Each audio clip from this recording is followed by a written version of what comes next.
ज्येष्ठ नेते स्वर्गीय सिद्धरामप्पा पाटील यांच्या पत्नी भगीरथी पाटील यांचे दुःखद निधन झाले। सोमवारी 15 जून रोजी सकाळी 9 वाजता दीर्घ आजाराने त्यांचे निधन झाले। मृत्यूसमयी त्यांचे वय 82 वर्ष होते। त्यांच्या निधनाची बातमी समजताच राजकीय, सामाजिक आणि शैक्षणिक क्षेत्रातून हळहळ व्यक्त करण्यात येत आहे। भगीरथी पाटील यांनी जिल्हा परिषद सदस्य म्हणून 5 वर्षे कार्य करत ग्रामीण भागातील विविध विकास कामांसाठी मोलाचे योगदान दिले।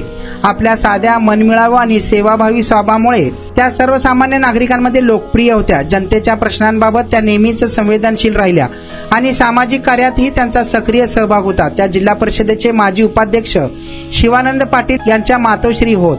त्यांच्या पश्चात 4 मुले, 3 मुली, सुना, जावई, नातवंडे, पतवंडे असा मोठा परिवार आहे। त्यांनी आपल्या कुटुंबाला दिलेले संस्कार, समाजसेवेची जपलेली परंपरा आणि जनसामान्यांशी राखलेला जिव्हाळ्याचा संबंध यामुळे त्यांची आठवण कायम जिवंत राहणार आहे।